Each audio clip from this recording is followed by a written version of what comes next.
चले भाई, सर्वे का अब तक 2 लेक्चर हो चुका है आप लोग का, सर्वे फर्स्ट का। और उसमें हम लोगों ने वो एक टॉपिक तो पूरा सिलेबस का मैंने जैसे पढ़ाया था उसको कवर किया था। दूसरे टॉपिक में हमने कुछ ऐसी चीजें और बताई थी जो सिलेबस में नहीं लिखी थी लेकिन जरूरी थी, और आपके बुक में भी आपको लिखी हुई मिल जाएंगी। उन चीजों को मैंने जो इंपॉर्टेंट पॉइंट थे उनको डिस्कस किया। आज हम लोग अपना जो चैप्टर स्टार्ट करेंगे वो चेन सर्वे होगा। हालांकि चेन सर्वे कहने से पहले हम लोगों को लीनियर मेजरमेंट को पूरी तरह समझना पड़ेगा, क्योंकि लीनियर मेजरमेंट नापने के कई तरीके होते हैं, ठीक है ना। और लीनियर मेजरमेंट को जब तक नहीं समझेंगे तब तक चेन सर्वे पर जंप करना अच्छा नहीं है। तो मैं फैमिलियर रहे इसलिए नाम तो चेन सर्वे का ले लूंगा, आपके सामने आपका नाम लूंगा मैं चेन सर्वे, लेकिन आप समझिएगा कि आधी बात तो हमको लीनियर मेजरमेंट की यानी रैखिक मापन की पढ़नी है। क्यों? क्योंकि देखिए, चेन के द्वारा किया गया सर्वे चेन सर्वे कहलाता है, लेकिन चेन सर्वे का उपयोग हर जगह होगा, हर सर्वे में चेन का यूज करना पड़ेगा। यानी असल में हम लोग रैखिक मापों का प्रयोग हर सर्वे में करेंगे या कोणीय मापों का प्रयोग करेंगे, लेकिन केवल उन्हीं का प्रयोग करेंगे तो उसको चेन सर्वे कहा जाएगा। मतलब chain survey is the survey in which only linear measurements are taken.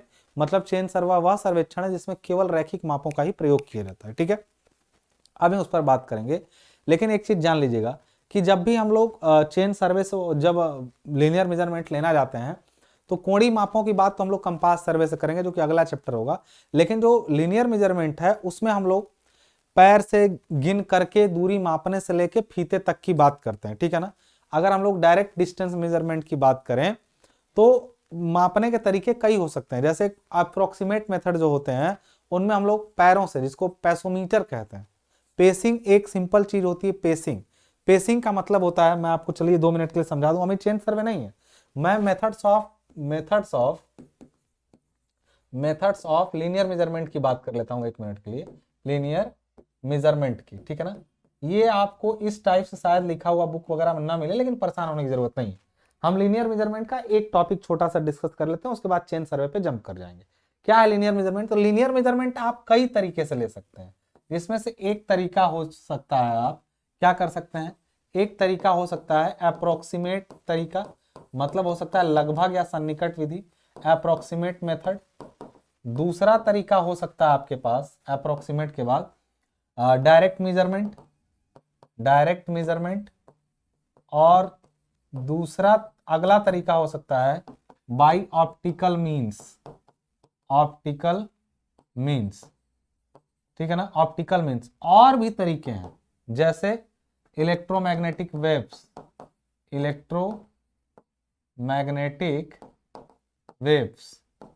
ये सब तरीके हैं लीनियर मेजरमेंट लेने के, ठीक है ना। अब उन तरीकों से मैं अप्रोक्सीमेट मेथड की जब मैं बात करता हूं तो इसमें जान लीजिएगा अप्रोक्सीमेट मेथड में हम लोग क्या करते हैं, लगभग, मतलब रैखिक मापन लेने की लगभग विधि, जिसमें सबसे पहला होता है पेसिंग। अच्छा, कुछ लोग अंग्रेजी देख के घबरा रहे हैं, इतना अगर आपको मतलब नहीं समझ में आ रहा तो फिर दिक्कत है फिर आपके साथ। मैं आपको एक चीज बता दूं, अप्रोक्सीमेट मेथड का मतलब होता है लगभग या सन्निकट विधि। मैं हिंदी बोल रहा हूं, ध्यान समझिएगा, लगभग या सन्निकट विधि, ठीक है। डायरेक्ट का मतलब होता है सीधा दूरी मापन, फीता हुआ, चेन हुआ, टेप हुआ। उसके बाद बाई ऑप्टिकल मीन्स मतलब प्रकाशीय उपकरण, ये आपको सर्वे सेकंड में मिलेगा 5वें सेमेस्टर में। और ये इलेक्ट्रोमैग्नेटिक वेव्स, ये भी उसी सेमेस्टर में आपको मिलेगा। मतलब ये दोनों चीजों को अभी इस पूरे सेमेस्टर में आपको पढ़ना ही नहीं है, पढ़ना तो उसमें भी बहुत कम है। जैसे ऑप्टिकल मीन्स में जो आता है वो टैकोमीटर आ जाता है। क्या आ जाता है? टैकोमीटर आ जाता है। और जब इलेक्ट्रोमैग्नेटिक वेव्स की बात करेंगे तो इसमें क्या आ जाएगा, आपका ईडीएम आ जाएगा, इलेक्ट्रोमैग्नेटिक डिस्टेंस मेजरमेंट, ठीक है। तो ये दोनों चीजें हो जाएंगी। डिस्टेंस डायरेक्ट मेजरमेंट में टेप या चेन आ जाएगा, टेप मतलब फीता, चेन मतलब जो जंजीर जिससे सर्वे करते हैं। अब इसमें जो आएगा, इसमें सबका जो जो आते हैं मैं लिखते जा रहा हूं। इसमें जो आता है सबसे पहले पेसिंग आता है, फिर पैसोमीटर आता है, फिर पैडोमीटर आता है, उसके बाद आपका ऑडोमीटर आ जाता है। अब ये सब जो तरीके होते हैं, जैसे कदमों को गिन गिन करके, 1 कदम 2 कदम गिन के एक आदमी का जो एवरेज डिस्टेंस लिया जाता है एक पैर से दूसरे पैर के बीच की दूरी का, उसके आधार पर आप क्या कर सकते हैं, कदमों की संख्या गिन ली है कि अरे यार 50 कदम हुआ है, लगभग 70 से 80 सेंटीमीटर एक कदम होता है, तो नियर अबाउट जो दूरी होगी वो इतनी होगी, गुणा कर लिए। कैसे? मान लीजिए 70 सेंटीमीटर है तो 50 कदम चले हैं, तो 70 सेंटीमीटर से 50 कदम अगर चले हैं तो लगभग 35 मीटर की दूरी हमने तय किया है। तो ये दूरी मापने का बहुत ही घटिया तरीका। फिर उसके बाद पैसोमीटर जो आता है, ये कदम, जो एनसीसी वाले लोग कदम मापी इसको बोलते हैं, ये क्या करता है, आपको नहीं गिनना है, ये जब चलेंगे आप तो आपके साथ ही, जैसे आजकल सेंसर वाले वॉच वगैरह आ रहा है, वो आपके कदमों की संख्या बता देते हैं। आपने देखा होगा स्मार्ट वॉच वगैरह जो पहनते हैं उसमें कितना कदम दिन भर में चले वो बता देते हैं। आजकल फोन में भी ऐसा सॉफ्टवेयर है जो बता दे रहा है कि आप दिन भर में कितना कदम चले हैं, ठीक है। तो कदमों की संख्या को गिनने के लिए भी आपको एफर्ट नहीं डालना, आप चलते जाइए, गिनता जाएगा। आप फिर उसको क्या कर लीजिए, आपने पूरा घूम लिया, उसके बाद संख्या को गिन लिया, आप संख्या को दूरी से आप मल्टीप्लाई करिएगा, गिनने के झंझट से आप बच गए। फिर आप आग का आ गया आपका पेडोमीटर, फिर ये दोनों करने लगा इस ओडोमीटर, स्पीडोमीटर आ गया जो स्पीड बताने लगा कि प्रति समय के साथ में जो गाड़ियों में गाड़ियों का चक्का लगा रहता। तो ये सब जो होता है पूछता नहीं एग्जाम में, लेकिन हाँ नाम सुने रहिए, नाम सुने रहिए ताकि आपको ये पता रहे, नाम सुनने से ये पता रहता है कि चलो भाई इनका ऐसी भी चीजें होती हैं जो ऐसा काम करती हैं, ठीक है ना। और उसके बाद चेन टेप को तो डिटेल में पढ़ना ही है, टैकोमीटर और ईडीएम जो है वो अगले सेमेस्टर में पढ़ना है, ठीक है। तो इन्हीं में से हम लोग अभी किसका प्रयोग सबसे ज्यादा करने वाले हैं, इसका, क्योंकि ये तो इंजीनियर्स के लिए नहीं है, ये तो रिकॉनेसेंस सर्वे करना हो, शुरुआती सर्वेक्षण करना हो, आवीक्षण बनाना हो, तब के लिए ठीक है। तो आज हम लोग बात करेंगे, अब बात करेंगे किसकी, अगर ये समझ चुके हैं तो अब हम लोग बात करेंगे किसकी। अच्छा, नोट्स जो होगा आप लोगों को दे दिया जाएगा डिटेल में लिखा हुआ, अगर आप लिख रहे हैं तो अच्छी बात है, नहीं तो नोट्स लिखा हुआ डिटेल में आपको दे दिया जाएगा, ठीक है। अब हम लोग बात करते हैं किसकी, यहां पर ध्यान दीजिएगा, चेन सर्वे की। अब हम लोग किसकी बात करते हैं, चेन सर्वे की। चेन सर्वे क्या होता है, यानी इसको बोलते हैं हम लोग जरीब सर्वेक्षण। इसको क्या बोलते हैं, जरीब सर्वेक्षण। जरीब सर्वेक्षण यानी चेन सर्वे क्या होता है, इसका मुख्य काम क्या होता है चेन सर्वे का, जरीब सर्वेक्षण का। इसमें पहली बात कि चेन सर्वे क्या होता है, तो इसको इसका परिभाषा के रूप में मैं इसको आपको बता दूं कि कोई भी अगर भौगोलिक क्षेत्र है, मतलब जो आपका हिस्सा है धरती का, ठीक है ना, उसका सर्वेक्षण करने के लिए जब केवल रैखिक मापों का प्रयोग किया जाए तो इसको चेन सर्वे कहते हैं, ठीक है ना। मतलब अगर जो हिंदी में बोला उसी को मैं लिख दे रहा हूं कि इन दिस सर्वे आप लोग भी पढ़िए, क्या क्या हिंदी वाले लोगों को समझ में नहीं आ रहा है, देखो मैं हिंदी वाले लोगों को बोल रहा हूं लेकिन वो इसको सुनते चले, उनको पता नहीं चलेगा कि कब उनकी अंग्रेजी धीरे धीरे ठीक हो जाएगी। चिंता मत करिए, मेरी बात समझिए, अंग्रेजी कुछ नहीं होता है, मुझे भी नहीं आती है दोस्त, तुमको पढ़ाते पढ़ाते मुझे भी आ गई। तो एक चीज समझ लेना यहां से, in this survey only linear measurements are taken, मतलब इस सर्वेक्षण में केवल रैखिक मापें ही ली जाती हैं। In this survey only linear measurements are taken, linear measurements are taken, ध्यान समझिएगा, लीनियर मेजरमेंट्स आर टेकन। मतलब मुख्य बात यह हुआ कि इस सर्वे में केवल और केवल लीनियर मेजरमेंट ही क्या की जाती है, ली जाती है। बात समझ आ रही ना, और उसी के द्वारा पूरा सर्वे किया जाता है। अब एक चीज आती है कि जरीब सर्वेक्षण के प्रिंसिपल यानी सिद्धांत के, आप जाके सिलेबस देखिएगा, जो मैं बोल रहा हूँ हर चीज सिलेबस के थ्रू चल रही है, आपको नहीं आएगा अपना स्टेट का सिलेबस उठा के उसको जरूर चेक करिएगा। तो एक चीज तो हुआ कि चेन सर्वे क्या है ये पता चल गया। अब दूसरी चीज हम लोगों को पता चला प्रिंसिपल ऑफ चेन सर्वे की, इसके बारे में जान लें। प्रिंसिपल ऑफ चेन सर्वे, जरीब सर्वेक्षण के सिद्धांत, इसको क्या बोलेंगे, जरीब सर्वेक्षण के सिद्धांत। बात समझ आ रही है। अब जरीब सर्वेक्षण के क्या सिद्धांत हैं, सिद्धांतों में वन बाय वन मैं बोलता जाऊंगा, लिखना जरूरी नहीं, लिखा हुआ तो नोट्स में मिलेगा ही, लेकिन वन बाय वन में अगर सिद्धांतों के बारे में बात करता जाऊं तो सबसे पहला इसमें जरीब सर्वेक्षण में यानी इन चेन सर्वेइंग, जरीब सर्वेक्षण में सभी मापें क्षैतिज तल में ही ली जाती हैं। In chain surveying all measurements are taken in horizontal plane. पहली बात हमने क्या बोला, ऑल मेजरमेंट्स आर टेकन यानी सभी मापें क्षैतिज तल में ली जाती हैं, क्षैतिज तल में ली जाती हैं, यानी all measurements are taken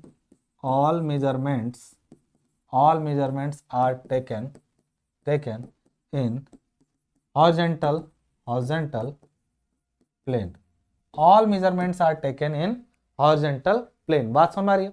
दूसरा सिद्धांत क्या कहता है, क्या मैं बोलता जाऊं आप सुनते जाएंगे, इसमें टाइम आपका कम किल होगा, ठीक है ना। बाकी आप एक बार नोट्स खोलेंगे सब रिकॉल हो जाएगा आपको, ठीक है। दूसरी चीज, इसमें जब भी पूरे क्षेत्रों को, इसमें सभी क्षेत्रों को, जरीब सर्वेक्षण का पहला सिद्धांत क्या होता है ये। दूसरा, पूरे क्षेत्र को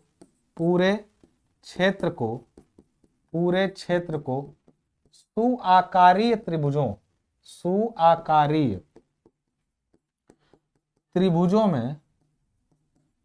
में बांटा जाता है। मतलब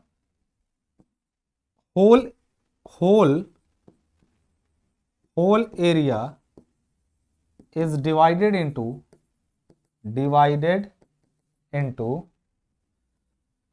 well conditioned triangle। मतलब पूरा क्षेत्र जो है सुआकारीय त्रिभुजों में बांटा जाता है। बात समझ में आ रही ना। इस प्रकार से मतलब जितने ये ट्रायंगल्स ऐसे चूज किए जाते हैं कि क्षेत्र में जितने इंपॉर्टेंट पॉइंट्स हों। देखिए अभी आप लोगों को ये नहीं समझना कि सर ये सब क्या कर रहे हैं, कहाँ त्रिभुज घुसा रहे हैं आप। मैं ये बता रहा हूं, देखिए मैं अभी अब समझाने वाले मुद्दे पे बात करूंगा तो मजा आएगा। सिद्धांत को समझ रहे हैं, उससे पहले एक चीज जानते हैं क्या होता है। चेन सर्वे में केवल लीनियर मेजरमेंट ली जाती है। मैं आपके सामने एक समस्या रख रहा हूं। आपको फील्ड में एक एरिया मिला, एक ऐसा फील्ड है ABCDE। ये एक क्षेत्र है जिसका नक्शा आपको बनाना है चेन की मदद से। तो आप बताइए जब ड्राइंग सीट पर जाएंगे, मान लीजिए आपने यहाँ पे ड्राइंग सीट लिया, आप यहाँ पे ड्राइंग सीट पर पहुंचे, तो क्या इस क्षेत्र का नक्शा बना लेंगे। चलिए भाई, यहां से यहां तक की एक लाइन आपने माप ली AB, आपने AB को यहाँ पर कहीं खींच दिया, आपने लिखा सर ये A है और ये B है। सीट पर हमने इतना बनाया, हम कहेंगे आप C बनाइए, तो आप कहेंगे सर चलिए BC की दूरी मापे हैं, B से C की दूरी मापे हैं, और सर ये तो था यहाँ पे, ये वाला था 70 और ये वाला था 75, ठीक है। तो हम लिखेंगे चलो इस पर 70 को आप तुम RF से मल्टीप्लाई करके कम करके लिख दिए, जैसे ड्राइंग में नक्शा बनाते थे। लेकिन तुम B से C कहाँ जाओगे, 75 कहाँ जाओगे। मैं कहूंगा चलो यार खींचते हैं, तो 75 तो इधर भी जाएगा, इधर भी जाएगा, इधर भी जाएगा, इधर भी, कई जगह जाएगा। तो आप कहेंगे सर ये तो गड़बड़ है। हम कहेंगे ठीक है, तो इनके बीच का एंगल, कहेंगे सर चेन सर्वे है तो आप एंगल काहे माप रहे हैं, एंगल मापना अलाउ ही नहीं है। तो क्या रास्ता है कि सी का सही जगह पता चल पाए, क्या रास्ता है कि सी का सही जगह सही आप ड्राइंग शीट पे उसको खींच पाए। मतलब एक लाइन आपने खींचा, वहां तक तो समझ में आया, लेकिन दूसरा लाइन आप कैसे खींचेंगे कि ए से किस दिशा में है सी। तो देखिए जब हमें सी को लोकेट करना है, C has to be located on this drawing sheet, we know distance between B and C. तो बी और सी की दूरी पता है, only one reference is known. याद करिए the basic principle of survey was locating a new point with the help of minimum 2 reference point. The first reference, sorry ज्यादा हो गया, मैं कह रहा हूं कि उसमें कहा गया था the first reference is the distance BC which is given from point B, and the second reference we don't know, we don't even know the angle between A, B and C, we don't know the angle B। अगर हमको B पता होता तो हम क्या करते, तब तो आराम से वो एंगल यहां से ड्रॉ करते, यार इतने एंगल पे जाओ C मिल जाएगा C। लेकिन C नहीं मिला, क्यों, क्योंकि एंगल नहीं पता था। तो what we need to do, क्या करना पड़ेगा अब हमको इसके लिए, तो we can find another distance AC। अगर हम लोग यहां से A से C की दूरी भी माप लें, फील्ड में हम लोग A से C की दूरी भी माप लें, तो देखिए कितना अच्छा रहेगा। अगर हमको क्या पता है, अब हमको AB पता है, अब हमको BC पता है, ध्यान समझिएगा BC भी पता है, दोनों हम फील्ड में माप चुके हैं। तो हम जब A से B यहां खींचेंगे, ध्यान समझिए ड्राइंग शीट पे AB खींच लिए, ऐसे खींचे, B से C की दूरी, अच्छा AC की दूरी काफी ज्यादा है, सपोज करिए इट इज 110, जो भी हो, मैं ये सही से बने ये बिल्कुल जरूरी नहीं है, चलिए हमने मान लिया। तो हम क्या करेंगे, B से C यहाँ पे B पे रखेंगे हाथ, और C 75 लेके यहाँ पे आर्क बनाएंगे, ये आर्क बन गया, यहाँ पे आर्क बन गया। फिर C का आर्क बनाना है, तो फिर 110 लेके यहाँ पे आर्क बनाएंगे, देखेंगे ये दोनों यहीं पे कट रहे हैं, एक आर्क इधर चला गया, एक आर्क इधर चला गया। तो ये पॉइंट एग्जैक्टली C को शो करेगा, क्यों, क्योंकि आप जानते हैं ये कौन सा हो गया, AC हो गया, ये AB हो गया। एक चीज पर गौर करिए, इस हमने किया क्या, we divided this whole area into triangles, 1 2 3। अगर आप पूरे एरिया को ट्रायंगल्स में बांट दें तो we don't need any angle to draw this map on the drawing sheet. तो इस पूरे एरिया को ड्रॉ करने के लिए हमें एंगल की जरूरत नहीं पड़ेगी if we divide the whole area into triangles. Got it? Because triangle is the only shape. Triangle is the only shape that can be drawn with the help of its sides only. No need to know the angles or internal angles. मतलब हमने क्या कहा कि जब हम इसको करने जाएंगे, ध्यान सुनिएगा, हमने क्या कहा कि त्रिभुज एकमात्र ऐसी आकृति है जिसको बिना कोणों की मदद से भी बनाया जा सकता है। अगर उसकी तीनों भुजाएं पता हो, एक भुजा तो हमें ये पता थी, एक पता थी, तीसरी नहीं पता थी, तो हमने इसको पूरे क्षेत्र को त्रिभुजों में बांटा, तीसरी भुजा की लंबाई निकाली, अब ट्रायंगल हमारे सामने बनके तैयार है। बात समझ आ रही है? यानी एक सिंपल सी बात हम कहें कि चेन सर्वेक्षण में त्रिभुजों में क्षेत्र को बांटना एक मजबूरी है, इच्छा नहीं है। चलिए कहेंगे सर इससे नुकसान क्या है, it is much better than other service. अच्छा ही तो है कि खाली इससे काम, क्योंकि आगे जाएंगे ना, जब कोण बनाने की बारी और भी दिक्कत आएगी। लेकिन एक चीज जानते हैं, जस्ट इमेजिन कि आप एक बहुत बड़ा एरिया होता है, इसको मापते दिन भर लगता, मान लीजिए 1 किलोमीटर है, इसको मापते दिन भर लगता, फिर इसको भी मापते आप, और उसके बाद इसको मापने में जानते हैं कितना समय लगता, बहुत ज्यादा समय लगता, कई बार दिन भर आपको चैन फैलाना पड़ता। केवल यही दोनों दूरी माप करके आप एंगल मापना बहुत ईजी है। अगर उपकरण आपके पास अवेलेबल है तो एंगल मापना बहुत ईजी है, थियोडोलाइट वगैरह से तो आप माप सकते थे। लेकिन आपको फिर एक एक्स्ट्रा डिस्टेंस, मतलब चेन सर्वेइंग में सबसे दुखद स्थिति क्या है, काफी लॉन्ग है, लंबा है, टाइम टेकिंग प्रोसेस है। बात समझ में आ रही है? लीनियर मेजरमेंट्स लेने की वजह से काफी लंबा काम का खींचना एक दबाव क्रिएट कर देता है। बात समझ में आ रही है? तो एक चीज हमने यहां पर क्लियर समझा, क्या समझा हमने, कि केवल लीनियर मेजरमेंट लेना चेन में हमारी मजबूरी थी और काम बढ़ा, लेकिन हमारा उसको त्रिभुजों में हमने बांटा, जिससे हमारा काम क्या हुआ, हो गया। और ये 2 एक्स्ट्रा लाइन भी हमने खींची, हालांकि ये लाइन का कुछ अपना फायदा भी होगा, ऐसा नहीं कि केवल नुकसान ही है इन लाइन का, चलो इतना मापना पड़ा। अगर एंगल मालूम होता तो बाहर बनाते चले जाते ऐसे, अरे क्या होता, अरे एंगल यहां से यहां पता होता, सी बन जाता, यहां से यहां पता, डी बन जाता, यहां से पता चलता, ई बन जाता, बिना कोई अंदर वाली लाइन को मापे या उसकी मेजरमेंट लिए पूरा एरिया क्या होता, ज्यों का त्यों ड्रॉ हो जाता। लेकिन क्यों नहीं ड्रॉ कर पाए थे, एंगल की वजह से। लेकिन हमने कहा ठीक है एंगल नहीं पता है ना, चलो 2 एक्स्ट्रा डिस्टेंस मेजर करेंगे, तो 3 तो ट्रायंगल बनाए, 1 ट्रायंगल, 2 ट्रायंगल, 3 ट्रायंगल बन गया। और ट्रायंगल तो बना ही सकते हैं हम लोग केवल लीनियर मेजरमेंट लेकर के। तो ये जो मैंने समझाया वो समझे आप। यही ट्रायंगल जो आप बना रहे हैं वो ट्रायंगल ऐसा भी बन सकता था कि काफी ऐसे पतला हो, ऐसे हो सकता है ऐसा भी हो सकता है कि ऐसा हो, कई टाइप का ये ट्रायंगल बन सकता है। आपको ये कोशिश करनी चाहिए कि ये त्रिभुज जो बन रहे हैं वो सुआकारी, सुआकारी मतलब कुछ इस टाइप का, कुछ इस टाइप का। कैसे? No angle should be less than 30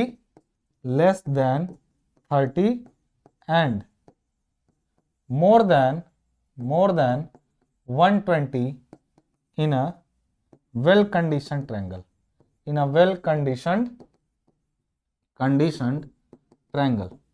मतलब एक सुआकारी त्रिभुज में कोई भी कोण 30 डिग्री से छोटा नहीं होता या 120 डिग्री से बड़ा नहीं होता। मेरी बात समझ में आई? सुआकारी त्रिभुज किसको कहते हैं? जिसमें कोई भी कोण 30 डिग्री से छोटा नहीं और 120 डिग्री से बड़ा नहीं होता है। क्या बात समझ में आ रही है? तो अब हम लोग बात करते हैं, अब समझिएगा। पहली बात बोली गई थी वो बीच में मैंने इसलिए समझाया कि समझने में आसानी हो। सभी मापें 36 तल में ली जाती हैं। All measurements are taken in horizontal plane. कह रहा है कि पूरे क्षेत्र को सुआकारी त्रिभुजों में बांटा जाता है। Whole area is divided into well conditioned triangle. बात समझ आ रही है? अब ये वेल कंडीशन ट्रायंगल में बांट दिया हम लोगों ने। ये सब जरीब सर्वेक्षण के सिद्धांत हैं। माने जैसे पूरे सर्वे में तो 2 मुख्य सिद्धांत थे, 2 तो मुख्य सिद्धांत थे, बेसिक प्रिंसिपल थे। लेकिन अब केवल जरीब सर्वेक्षण की बात करें तो कुछ उसके भी तो अपने प्रिंसिपल होंगे। तो पहला प्रिंसिपल ऊपर बताया गया, कि निश्चित रूप से वो होगा। दूसरे वाले में ये बताया गया कि त्रिभुजों में बांटिए सुआकारी, सुआकारी में ना बांटेंगे तो क्या होगा। अब इन सब सवालों के जवाब जेईई की क्लास में हम लोगों ने दिया हुआ है, क्योंकि फिर हम आपको ज्यादा बताना शुरू करेंगे, क्लास लंबा खींचेंगी। कुछ लोग तो इतने से भी परेशान है, कुछ लोग कह रहे हैं कि आप क्यों बात को, छोटा सा बात को इतना खींचते हैं। और मैं एक चीज बताऊं, बहुत जल्दी जल्दी बोलता हूं, आप मेरा वीडियो फास्ट करके बहुत तेजी से नहीं देख पाएंगे। तो एक चीज और जान लीजिए कि अगर मैं आराम से पढ़ाता ना, तो मेरा यही जो सर्वेइंग का लेक्चर है जो 25 लेक्चर में खत्म होना है, वो चला जाता 40-42 लेक्चर। तो एक चीज और समझिएगा कि जो मैं पढ़ा रहा हूं वो ओवर कंटेंट है, आपको इनफ कंटेंट मिलेगा, उसकी चिंता मत करिएगा। एक वीडियो देखने में आप थक जाएंगे, मेरा ये भी एक चीज गारंटी मैं बता रहा हूँ। एक वीडियो देखेंगे अच्छा लग जाएगा, लेकिन पूरी बात को समझ नहीं पाएंगे, समझने में आपको थकान हो जाएगी, एक ओवरवेल्म हो जाएगी। अब अगली चीज समझिएगा, तीसरा चीज, स्वाकारी त्रिभुजों में बांट दीजिएगा और इस तरीके से बांटिएगा पूरे एरिया को कि सारे इंपॉर्टेंट पॉइंट्स लाइन के पकड़ में आ जाए। जैसे अगर मैं इनकी बात करूं कि इनको ऐसी जगह से स्टेशन का चुनाव करिए कि जो भी इंपॉर्टेंट पॉइंट्स हैं उस फील्ड के, लाइक यहाँ पे कोई इंपॉर्टेंट तालाब वगैरह आया है, यहाँ पेड़ वगैरह है, तो ये सारे इसके टच में आ जाएं। टच में आने से ये होता है कि उनको ऑफसेट के रूप में भी दिखाना पड़ेगा। अभी ऑफसेट वगैरह क्या, will talk later about it, थोड़े समय के बाद बात करेंगे इस पर। मतलब आप किसी क्षेत्र का जब नक्शा बनाते हैं तो all important features of that plates should be visible in the map as well. Map में भी साथ साथ दिखना चाहिए आपको जो चीज उसमें इंपॉर्टेंट फीचर है उस क्षेत्र का, ठीक है। सुनिए ध्यान से यहाँ पे, और ये त्रिभुजों में कैसे बांटना है कि सुआकारी त्रिभुजों में, ठीक है। अब यहां पर देखिएगा, यहाँ पे अगली चीज क्या होती है सिद्धांत में, सिद्धांत में अगली चीज क्या होती है, तीसरा, try to get smaller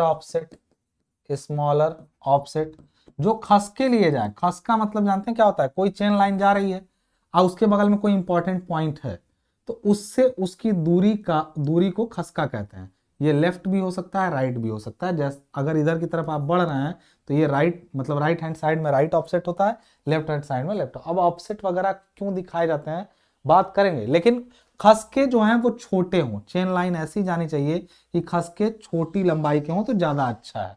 chain surveying का एक ही भी उद्देश्य है, ठीक है ना। All try to get smaller offset at 90 degree और राइट एंगल, 90 डिग्री और राइट एंगल का है चाहे 90 डिग्री का है, बात एक क्या है, ठीक है ना। कोशिश करिए कि खसके छोटे हों और लंब कोणी खसके हों। कुछ बातें आपको यहां नहीं समझ में आएंगी कि लंब कोणी खसके क्या है, कुछ थोड़ा सा वेट करिए, अगले वीडियोस में मिलेंगे, ठीक है ना। अब बात करें यहां पे जो सर्वेक्षण का, ये हो गया तीसरा चीज, मतलब खसके कोशिश करिए छोटे हों और 90 डिग्री पर हो, ठीक है। जरीब सर्वेक्षण जो होता है यानी चेन सर्वे जो होता है, मतलब हमेशा काम को होल से पार्ट की तरफ बढ़ाइए। ये जो उसका सिद्धांत है वो चेन में भी आ गया, काम को हमेशा होल से पार्ट की ओर, मतलब working from whole to part. याद करिए बेसिक प्रिंसिपल्स ऑफ सर्वे, ठीक है। और दो वही प्रिंसिपल रहेंगे, बाकी चेन सर्वे के जो प्रिंसिपल है वो हो गए 3। और चौथा प्रिंसिपल क्या होगा, work from whole to part, work from whole to part. ये सारी चीजों को अपनाना है आपको। और पांचवा होगा वही locating a new point with the help of minimum 2 reference point. मतलब किसी भी नए बिंदु की स्थिति का निर्धारण कम से कम 2 ज्ञात या संदर्भ बिंदुओं की सहायता से करना। ये सारी क्या थी, जरीब सर्वेक्षण के सिद्धांत थे, यानी प्रिंसिपल ऑफ चेन सर्वे थे। बात समझ, ये सब क्या थे, प्रिंसिपल ऑफ चेन सर्वे थे। क्लियर है बात आप सभी को। अब बात करते हैं हम लोग कि जरीब सर्वेक्षण का उद्देश्य क्या होता है। इन सिद्धांतों का प्रयोग करेंगे, अच्छी बात है, लेकिन चलिए जरीब सर्वेक्षण का उद्देश्य क्या होता है उस पर भी बात कर लेते हैं। What is the purpose of chain surveying, मतलब यहां पर लिखे हम लोग कि पर्पज क्या है चेन सर्वेइंग का। देखिए तो जो पूरे सर्वे का उद्देश्य है वही चेन सर्वे का भी उद्देश्य है, लेकिन अभी बताते हैं purpose of chain surveying. Chain survey से क्या क्या किया जा सकता है जानते हैं। चेन सर्वे से मुख्य रूप से तो एक काम तो होगा ही, एक काम वो to prepare a detail engineering map. बात समझ आ रही ना, किसी भी क्षेत्र का इंजीनियरिंग नक्शा बनाने के लिए to prepare a detail engineering map, to prepare a detail engineering map. और दूसरा क्या होता है, चकबंदी के लिए। चकबंदी का काम समझते हैं, चकबंदी का काम समझते हैं, इसका मतलब होता है हिंदी में एक विस्तृत इंजीनियरिंग नक्शा बनाना। दूसरा इसका जो उद्देश्य होता है, आपने कभी गांव वगैरह में सुना है चकबंदी का काम होता है, खेत किसी का एक टुकड़ा वहां है, एक टुकड़ा वहां है, एक टुकड़ा वहां हुआ है और सब जगह रास्ता कटा हुआ है, तो सरकार करती क्या है, जब जब चकबंदी होता है तो एक एक व्यक्ति का अगर कई जगह अलग अलग जमीन है तो उसको वहां से हटा के जमीन इधर एक ही जगह दे देती है और वहां वाली जमीन वहां जिसके पास रहता है उसको दे देता है।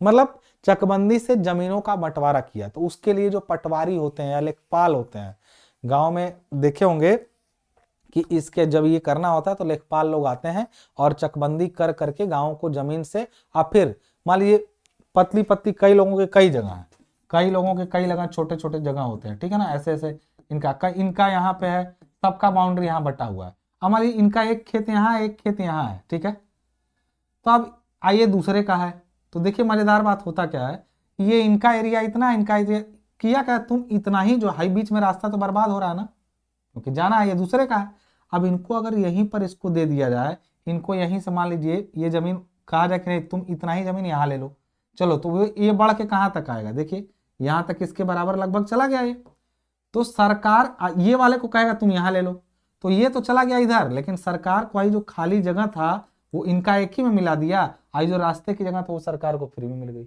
मतलब एक ही जगह पर सिमटने से बीच का रास्ता गायब होता है, उस जमीन को सरकार अपने काम में ले लेती है। बात समझ आ रही है? तो इसको कहते हैं चकबंदी। चकबंदी काम के लिए भी चेन सर्वे किया जाता है, यानी ये सब काम किससे बंटवारा किया जाता है, चेन से। तो दो मुख्य उद्देश्य, पहला उद्देश्य होता है नक्शा बनाना और दूसरा उद्देश्य होता है चकबंदी काम के लिए भी इसका उपयोग किया जाता है, चकबंदी करने के लिए, ठीक है।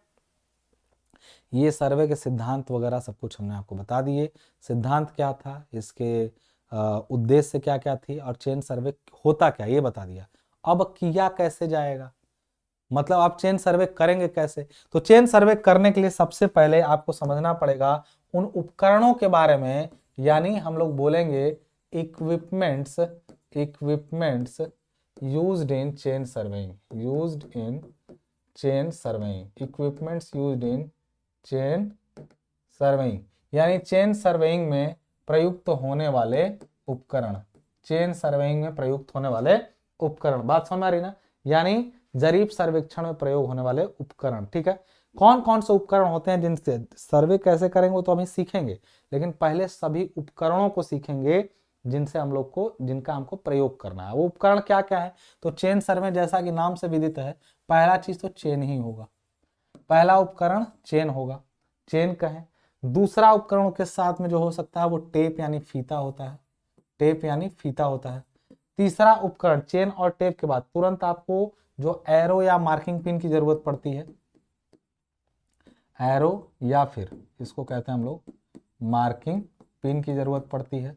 चौथा उपकरण जो आपको जरूरत पड़ती है, चौथी चीज की, वो रेंजिंग रॉड, क्या पड़ती है, रेंजिंग रॉड, या फिर दूसरी चीज में हम लोग बात करें रेंजिंग पोल की। और पांचवें चीज की क्या जरूरत पड़ती है, उसके बाद ऑफसेट रॉड भी इसी में कह लीजिए, ऑफसेट रॉड। उसके बाद आपका आता है पेक्स यानी खूंटियां और हथौड़े, पेक्स एंड मैलेट यानी खूंटियां और हथौड़े। उसके बाद आपका जो आता है फ्लैग्स यानी झंडे होते हैं जो लगाए जाते हैं किस पर, अभी बताएंगे ये सबका यूज कहाँ होगा 7वां नंबर पे। 8वें नंबर ये झंडे हो गए आपके, ठीक है ना। उसके बाद आपका आता है जो आपका फील्ड बुक है, फील्ड बुक यानी इसको कहते हैं क्षेत्र पंजी, इसको क्या बोलते हैं हम लोग, क्षेत्र पंजी यानी फील्ड बुक, ठीक है। और फिर उसके बाद आ जाता है instrument use to set right angle, instrument used to set right angle, जो वो इंस्ट्रूमेंट जो राइट एंगल सेट करने के लिए यूज किए जाते हैं। अब इनमें कौन कौन सा आता है, तो इसमें दो उपकरण आते हैं, एक आता है open cross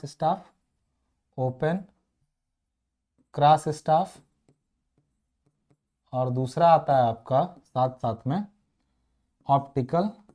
optical square, optical square, ये दो चीजें इसमें क्या होती हैं, आती हैं, ऑप्टिकल स्क्वायर और ओपन क्रॉस स्टाफ। ठीक है, इनके साथ में एक चीज लास्ट में आती है, ये भी एक तरह का ऑप्टिकल इंस्ट्रूमेंट है जिसको बोलते हैं हम लोग लाइन रेंजर। ठीक है ना, क्या बोलते हैं इसको, लाइन रेंजर। ये सारे उपकरण हैं जो चेन सर्वे में क्या किए जाते हैं, प्रयोग किए जाते हैं। बात समझ आ रही है। अब एक चीज यहां पे ध्यान समझिएगा, मैं एक एक उपकरण को उठाऊंगा और आपको समझाता चला जाऊंगा और उम्मीद करूंगा कि आप समझें। और इसका अगर आप YouTube पे देख रहे हैं तो कमेंट करके बताएं कैसा लगा। अगर आप एप्लीकेशन पर देख रहे हैं, पेड क्लास में हैं, तो भी उसका फीडबैक लाइव क्लास में दे कि आपको कैसा समझ में आ रहा है और क्या हो रहा है। ठीक है, ये सारे उपकरणों में मैं आपको पूरी ईमानदारी से समझा रहा हूं कि आप एक एक को समझ जाएंगे और आप सर्वे करना सीख जाएंगे। मेरे साथ अगर रह गए तो आप जहां भी जाएंगे, गवर्नमेंट जॉब में जाइए, प्राइवेट जॉब में जाइए, आप आगे रहेंगे, ये मैं गारंटी देता हूं। आगे रहेंगे, आपको समझ में आएंगी चीजें, आप लोगों से बात करने में डरेंगे नहीं, इतनी गारंटी देता हूं। मेरे कोई भी स्टूडेंट हो, मैं एक चीज जानता हूं, तुम एग्जाम पास कर लिए हो ये बड़ी बात नहीं होगी। तुम जब जाओगे क्षेत्र में तो ऐसे तन के खड़े रहोगे और तुम्हें ये पढ़ी हुई चीजें काफी दिनों तक याद रहेंगी। कोई कोई होता है ना कि ऐसी चीजें होती हैं कि जिसको हम भूलते नहीं है, वो हमारे साथ हमेशा रहता है। तो वो चीजें आपके साथ हमेशा रहेंगी अगर आप मेरी बातें केवल सुनते जा रहे हैं अच्छे तरीके से, तो एक समय तक आप याद कर पाएंगे। ऑनलाइन क्लास लेना सबसे बड़ा, इसका जो ऑनलाइन क्लास की सबसे बड़ी जो दुखद बात होती है वो है कि ये भूलता जल्दी है। लेकिन मैं जिम्मेदारी दिलाता हूं, अपने तरीके से पूरी कोशिश करता हूं कि आप मुझसे इंटरेक्ट रहें और भूले ना चीजों को, क्योंकि आप जहां जाएंगे मेरे शब्द आपके मुंह से निकलेंगे, मेरी वाणी आप बोलेंगे, तो फिर आप समझिएगा इस चीज को कि आप मुझे रिप्रेजेंट कर रहे होंगे। और फिर मैं कोशिश करूंगा कि आपके मुंह से निकलने वाला एक एक शब्द लोगों के कान पे एक अच्छा छाप छोड़े, और मैं ऐसा कर लूंगा, मुझे पूरी यकीन है कि मैं ऐसा करूंगा। ठीक है, तो आप चलिए बात करते हैं हम लोग किसका, सबसे पहले चेन का, फिर बात करेंगे टेप का, एरो का, 1 बाय 1। तो शायद सारा आज ना खत्म हो, लेकिन हाँ कुछ तो खत्म होंगे। और सबसे इंपॉर्टेंट जो होगा वो यहाँ से instrument use to right angle वाला पोर्शन, जो समझने में थोड़ा दिक्कत करता है, जिसमें सबसे ज्यादा इंपॉर्टेंट होगा ऑप्टिकल स्क्वायर। बात समझ आ रही ना। तो ये सब तो इजी वाले टॉपिक हैं, आसानी से समझ में आने वाले हैं। यहाँ दिक्कत आती है ऑप्टिकल स्क्वायर में, लेकिन मेरी गारंटी है कि एक बार यहाँ से पढ़े तो ऑप्टिकल स्क्वायर आप एकदम चला के आएंगे, चाहे भले हाथ में ना पकड़े हो, लेकिन आप जब पकड़ेंगे तो आपको मालूम होगा कि क्या करना है। ठीक है, चलिए आइए सबसे पहली बात करते हैं हम लोग किसके बारे में, चेन के बारे में। ठीक है, एक एक उपकरण को समझेंगे। चेन यानी इसको बोलते हैं हिंदी में हम लोग जरीब। ठीक है, क्या बोलते हैं, जरीब। इसकी बनावट कैसी होती है, इस जरीब की बनावट कैसी होती है बताइए, जरीब की बनावट कैसी होती है। तो एक चीज जान लीजिए, सिंपल इसकी बनावट जो होती है, इसमें लगा रहता है सबसे पहले एक ब्रॉस का हैंडल। मैं इसका डायग्राम आपको दिखा सकता था डायरेक्टली निकाल करके इमेज के फॉर्म में, मैं इसका डायग्राम आपको डायरेक्टली इमेज के फॉर्मेट में दिखा सकता था। दिखा क्यों नहीं रहा हूं, बना क्यों रहा हूं, क्योंकि मैं जानता हूं कि आपको भी एग्जाम में बनाना पड़ सकता है। तो अगर मैं दिखा दूंगा तो आपको समझ में नहीं आएगा कि मैं बनाऊं कैसे, तो उसके लिए मैं आपके साथ साथ बनाने की कोशिश कर रहा हूं बजाय इसको डायरेक्टली दिखा देने के। ठीक है, तो ये आपका हुआ, यहाँ पे लगा रहता है पहला वाला, पहली वाली कड़ी, और इसके साथ में पहला वाला जो लिंक होता है एडजस्टेबल लिंक, वो जुड़ा रहेगा। एडजस्टेबल लिंक कुछ इस टाइप से इससे जुड़ी रहेगी ऐसे, और इसके साथ में एक कड़ी ऐसे, फिर ये घुमा रहेगा ऐसे, इसको पकड़ा रहेगा ऐसे। मतलब जानते हैं ये ऐसे करके एक कड़ी ऐसे रखती है ऐसे, लेकिन ये काफी छोटी होती, काफी का मतलब अभी बताऊंगा क्यों। तो ये इसका यहाँ से यहाँ तक, इसके बाद बीच में इसमें एक गोल छल्ला ऐसे लगा रहेगा, गोल मतलब अंडाकार एक्चुअली, एक बिल्कुल गोल बीच में रहेगा, फिर एक और अंडाकार रहेगा, फिर वहीं पर एक कड़ी ऐसे आएगी और ये आगे तक ऐसे जाएगी पूरी। ठीक है, ये ऐसे आगे तक पूरी जाएगी, और इस टाइप से फिर अंडाकार, गोला, फिर अंडाकार, फिर ये वाली कड़ी, फिर ऐसे जाएगी, एंड सो ऑन। ये क्रम जो है वो चलता जाएगा। कैसे चलता जाएगा अभी आपको समझ में आने लगेगा, चिंता मत करिए। ये चेन का हिसाब किताब होता है, ऐसे चेन दिखती है आपको। ठीक है ना, ऐसी चेन दिखती, मैंने कहा ना मैं चाहूँ तो आपको तुरंत डायग्राम दिखा दूं, लेकिन आपको तुरंत समझ में आने लगेगा कि चीज ये चेन है आपकी। ठीक है ना, सामान्य कोई भी चेन, अभी साइज वगैरह की बात हम नहीं कर रहे हैं। एक चेन का एक गोल छल्ला जो होता है ना बीच में, देखिए एक गोल छल्ले के बीच में यहाँ पर ध्यान समझिएगा, ये वाला और ये जो नीचे झुका ना, ये दोनों ये ओवल रिंग्स हैं। ओवल रिंग्स का मतलब समझ ही गए होंगे, अंडाकार छल्ले हैं, ठीक है ना। ये बीच वाला कैसा है, ये कैसा है, ये राउंड है, ये राउंडेड रिंग है, ये राउंडेड रिंग है, ठीक है, राउंडेड रिंग है। अब ये जो चेन का पदार्थ है ना, चेन का मटेरियल, जो मटेरियल है चेन का जिससे ये बना है मटेरियल, ये है 4 mm फाई, मतलब 4 मिलीमीटर व्यास का, बहुत पतला 4 मिलीमीटर व्यास, 4 mm phi galvanised mild steel. Galvanised का मतलब होता है जस्तीकृत, जस्ता मिला हुआ मृदु इस्पात, गैल्वनाइज्ड माइल्ड स्टील, यानी है तो ये मृदु इस्पात, लेकिन इसमें मिला क्या हुआ है, जस्ता। मृदु इस्पात है लेकिन इसमें क्या मिला हुआ, जस्ता, ताकि थोड़ा कठोर रहे। जिंक मिलाने से ये आसानी से मुड़ता उड़ता नहीं, हार्ड रहता है थोड़ा, ठीक है। उसके बाद आपने एक चीज समझा कि ये एक जो ओवल रिंग है ना, यहां नहीं दिखा रहा हूं लेकिन यहां कहीं भी आप दिखा सकते हैं, एक जो बीच वाला ये है ना, ये गोल वाला, और ये दूसरे गोल वाले तक के बीच की दूरी को एक लिंक कहते हैं।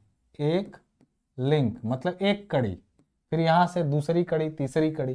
तो ये लास्ट वाले की लिंक छोटी होती है, क्यों, क्योंकि इसका एक कड़ी हैंडल के बाहर से और यहां तक लिया जाता है। इस कड़ी को एडजस्टेबल लिंक कहते हैं। इसको क्या कहते हैं, इस कड़ी को यहां से अगर लगाएं इसको हम लोग, तो इसको कहते हैं हम लोग, इसको एडजस्टेबल लिंक। क्या कहते हैं, एडजस्टेबल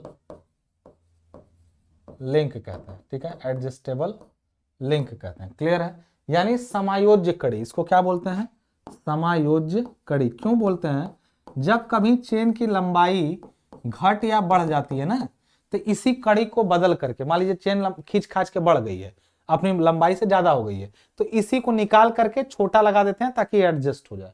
ये आपका क्या है, यहाँ पे ये आपका है हैंडल, ये क्या है आपका हैंडल। किसका बना रहता है ये हैंडल, क्या ये भी गैल्वनाइज्ड माइल्ड स्टील का, नहीं, ये किसका बना है, ब्रॉस यानी पीतल का। पीतल के हैंडल पर यहाँ छोटा सा, यहाँ पर ऐसे इस जगह पे, यहाँ पे लिखा रहता है चेन की लेंथ। लेंथ ऑफ चेन यहाँ पर क्या होती है, लिखी रहती है, यानी लेंथ ऑफ चेन आपकी जो है यहाँ पे लिखी रहती है। बात समझ, यहाँ पर चेन का हैंडल पर नाम लिखा रहता है। क्लियर है। उसके बाद हम लोग बात करते हैं, यहाँ पे जो ये ना ऐसे ऐसे फंसा रहता है, इसमें घूमता रहता है, मतलब ये नहीं कि यहाँ पे ये फिक्स है, ये सारे, अरे लपेटेंगे तो एक ही कड़ी में पूरा आ जाएगा चेन।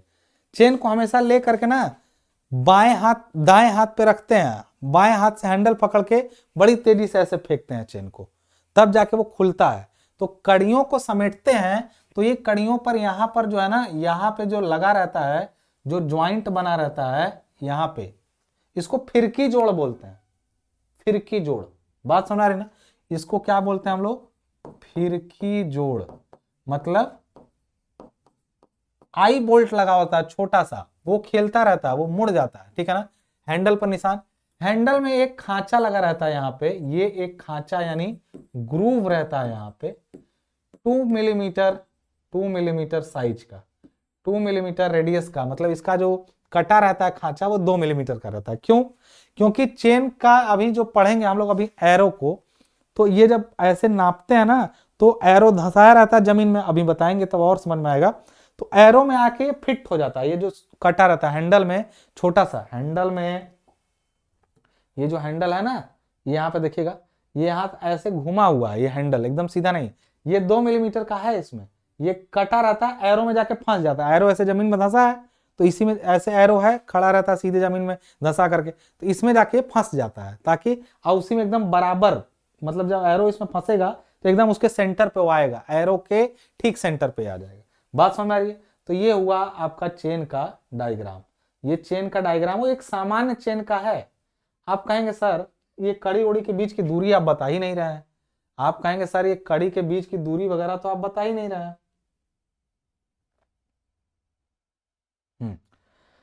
तो मैं कहूंगा कि देखिए वो तो अलग अलग चेन में अलग अलग होता है, तो चेन कितने टाइप की होती है सर ये भी बता दीजिए।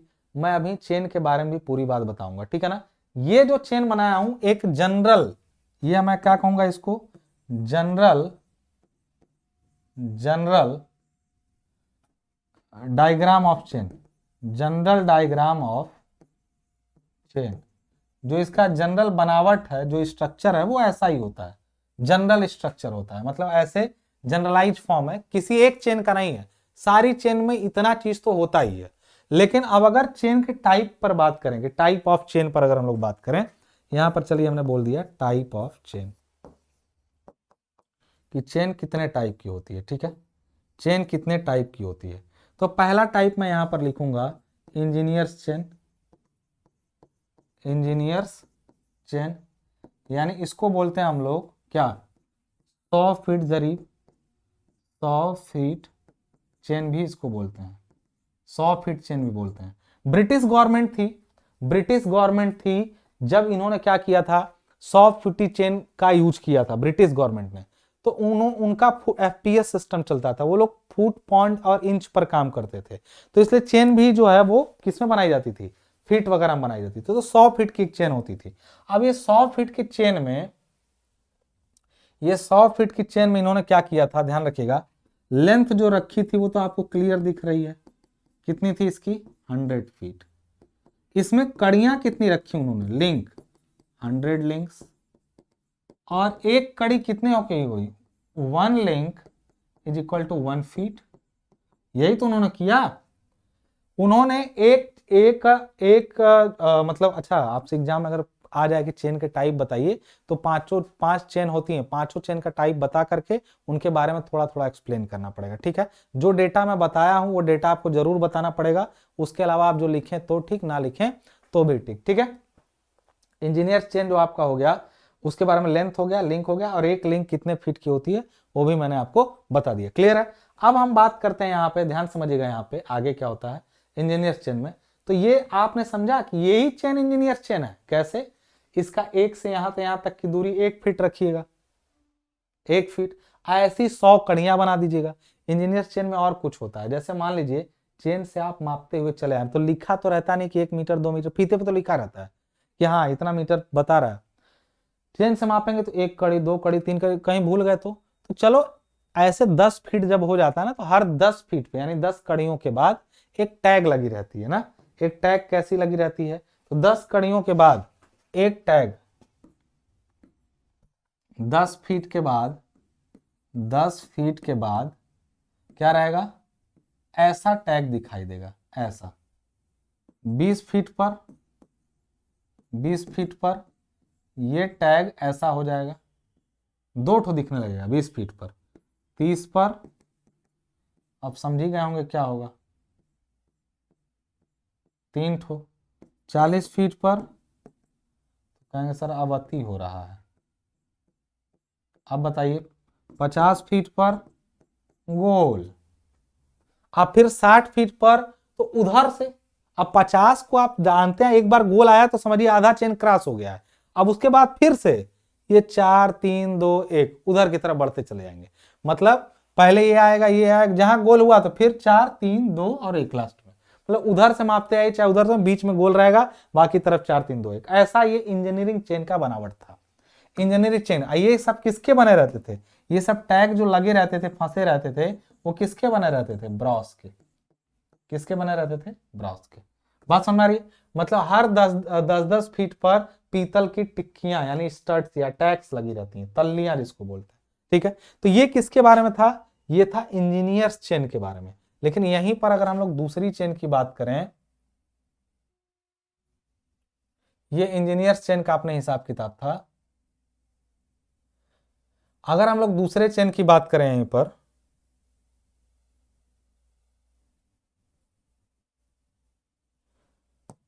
दूसरे चेन की बात करें, यहां पे ध्यान समझिएगा, दूसरा चेन उसको कहते हैं हम लोग, मान लीजिए गंटर चेन, दूसरा वाला लेते हैं, गंटर चेन, हिंदी में भी गंटर चेन ही बोलते हैं। जो गंटर चेन होती है उसका लेंथ कितना होता है बताइए, उसका लेंथ होता है कितना, 66 फीट, उसका लेंथ कितना होता है, 66 फीट। ठीक है, और उसके बाद उसका, अच्छा ये गंटर चेन का 66 फीट हुआ, इसके बाद आपका आ जाता है, इसमें कड़ियां कितनी होंगी, लिंक्स, लिंक्स तो इसमें होती हैं 100 लिंक्स, इसमें भी कड़ियां कितनी होती हैं, लिंक्स 100, और कहेंगे सर तब एक लिंक कितनी होगी, एक लिंक कितनी होगी, तो मैं कहूंगा कि ये 0.66 फीट की होगी। कहेंगे सर ऐसा टेढ़ा करने का क्या जरूरत था, क्या चुल मची थी आपको कि आप 66 ना 65 बनाए 70 60 कुछ कर दिए होते, इस 66 फीट का क्या मतलब था। तो मैं कहूंगा कि 66 फीट मतलब होता है, जानते हैं आप, एक यार्ड, गज जिसको बोलते हैं, गज, गज में जानते हैं कि 1 गज 2 गज 4 गज 20 गज 50 गज, गज मतलब होता है यार्ड। एक यार्ड जो होता है ना वो 3 फीट के क्या होता है, बराबर होता है। तो इस तरह से जो ये 66 फीट है ना, वो 66 फीट जो होता है ना वो असल में 22 यार्ड होता है। तो 22 यार्ड की ये चेन होती है। ये चेन कितने यार्ड की होती है, 22 यार्ड की। तो जो 22 यार्ड होता है वो जानते हैं, इसी तरह अगर 10 चेन बराबर क्या हो जाएगा, 220 यार्ड बराबर क्या हो जाता है, एक फरलांग। फरलांग, फरलांग मतलब दूरी मापने का एक तरीका होता है, 1 furlong 2 furlong 4 furlong.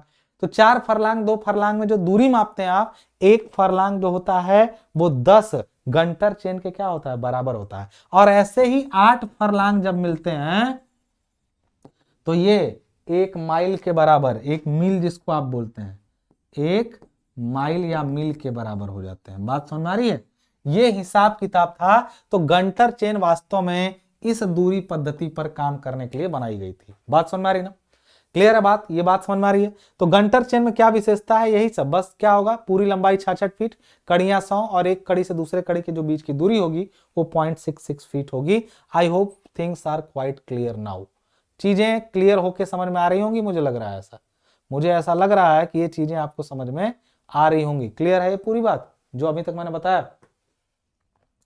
Engineer chain हो गया, गंटर चेन हो गया। अब हम लोग उसी के साथ में बात कर लेते हैं किसकी, तीसरी चेन जिसको बोलते हैं हम लोग, तीसरी चेन जिसको हम लोग बोलते हैं रिवेन्यू चेन या राजस्व जरीब। रिवेन्यू चेन या फिर इसको हम लोग बोलते हैं राजस्व जरीब। इसको क्या बोलते हैं, राजस्व जरीब, राजस्व जरीब, ठीक है। रिवेन्यू चेन या राजस्व जरीब, बात समझ आ रही। अब एक चीज यहां पर ध्यान दीजिएगा, राजस्व जरीब मैं कहूंगा कि ये भी मील फरलांग वाले पर, लेकिन छोटे के लिए, इसलिए लेंथ इसका सिर्फ और सिर्फ 33 फीट, 66 का भी आधा, 33 फीट उसी काम के लिए बनाया गया। लिंक क्या इसमें रखा गया कि इसमें कड़ियां यानी लिंक्स कितने हुए, लिंक्स बड़ा अजीब था, 16 कड़ियां रखी गई और न जाने क्यों जो एक लिंक हुआ वो 2 सही 1/16 फीट का बना। कारण नहीं मालूम है मुझे, उसी की तरह काम करता है उसकी आधी लंबाई का, लेकिन कड़ियों की संख्या पर मुझे भी नहीं जानकारी है, किसी को होगी तो बताइएगा। जो भी पद्धति हो ऐसा बनाया गया था उस समय, ठीक है ना, रिवेन्यू चेन। चौथा जो होता है वो होता है मीट्रिक चेन, जो आपके काम का है, जिसको आप कॉलेज में भी यूज किए होंगे और आजकल फील्ड में भी यही चला। मीट्रिक चेन 2 लंबाइयों में आती है, इसकी लेंथ 20 मीटर भी होती है और 30 मीटर भी होती है। एक लिंक जो होता है ना, एक लिंक वो होता है 20 सेंटीमीटर या 0.2 मीटर कह सकते हैं इसको, एक कड़ी। इसलिए हम लोग कह सकते हैं टोटल कड़ियां कितनी होगी, टोटल कितनी लिंक होंगी, टोटल लिंक्स, एक लिंक 20 सेंटीमीटर तो टोटल लिंक, तो 2 चेन है ना, अब 20 मीटर में कितना लिंक हो जाएगा, 20 मीटर वाली चेन में 100 लिंक होंगे और 30 मीटर वाली चेन में, चूंकि एक कड़ी तो उतने की है तो इसलिए 30 मीटर वाली चेन में 150 लिंक्स होंगे, ठीक है ना। ये आपका क्या हो चुका है, कड़ियों की संख्या है, 20 मीटर वाली में अलग 30 मीटर वाली में अलग। बात समझ में आ रही है। तो ये कहानी था मीट्रिक चेन का। हर 1 मीटर पर एक ब्रॉस की रिंग, हर 1 मीटर पर, एवरी 1 मीटर ये रिंग है, जबकि हर 5 मीटर पर एक सॉलिड सिक्का पूरा ऐसा, पीतल का सॉलिड सिक्का ऐसे सॉलिड, और ये अंदर से क्या है यहाँ पे खाली। तो ये रिंग है वो क्या है, टल्ली है, इसको क्या बोलते हैं, टल्ली यानी सिक्का कह सकते हैं आप इसको। बात समझ रही, ये बनाया गया मीट्रिक चेन में। चौथी चेन थी। पांचवी चेन जो आपकी आती है, फिफ्थ चेन जो होती है वो होती है स्टील बैंड। स्टील बैंड क्या होता है, जिसको बोलते हैं पत्ती जरीब, पत्ती जरीब। इसमें कोई कड़ी वगैरह नहीं होती है, पूरी पट्टी होती है, तो कहेंगे इसको, कहेंगे ये होती है लिंकलेस चेन, मतलब कड़ी रहित जरीब। ये भी लंबाइयों में आती है 20 मीटर और 30 मीटर के, लेकिन इसमें कोई कड़ी होती ही नहीं है। हर 20 मीटर पर रिंग लगा रहता है, छोटा छोटा, जैसे एक पत्ती ऐसे पूरा ले ली है, ऐसे ये पूरी पट्टी हो गई, तो हर 20 मीटर पर एक रिंग, हर 20 मीटर पर 20 सेंटीमीटर पर एक रिंग, ऐसे ऐसे ऐसे रिंग क्या होती है, लगी होती है, ठीक है ना। तो आज हमने पूरा सर्वे का शुरुआत कर दिया, चेन सर्वे का, और चेन को समझा। अब ये टेप है, ये हो, तो चेन ही लंबा था, बाकी एक दो उधर आगे के टॉपिक बड़े हैं, बाकी बीच वाले इंस्ट्रूमेंट जल्दी, मतलब एक लेक्चर और लगेगा, इंस्ट्रूमेंट पूरे खत्म हो जाएंगे, एक लेक्चर और लगेगा, पूरे इंस्ट्रूमेंट क्या हो जाएंगे, खत्म हो जाएंगे। लेकिन तब तक के लिए मुझे दीजिए इजाजत, नेक्स्ट वीडियो में बाकी बातें करेंगे। धन्यवाद। अगर आप देख रहे हैं यहाँ पे मेरे वीडियोज को, तो फटाफट से डिस्क्रिप्शन बॉक्स से चेक करके कंप्लीट वीडियो लीजिए, हमें भी पढ़ाने में मजा आए और आपको भी पढ़ने में मजा आए, ठीक है ना। धन्यवाद।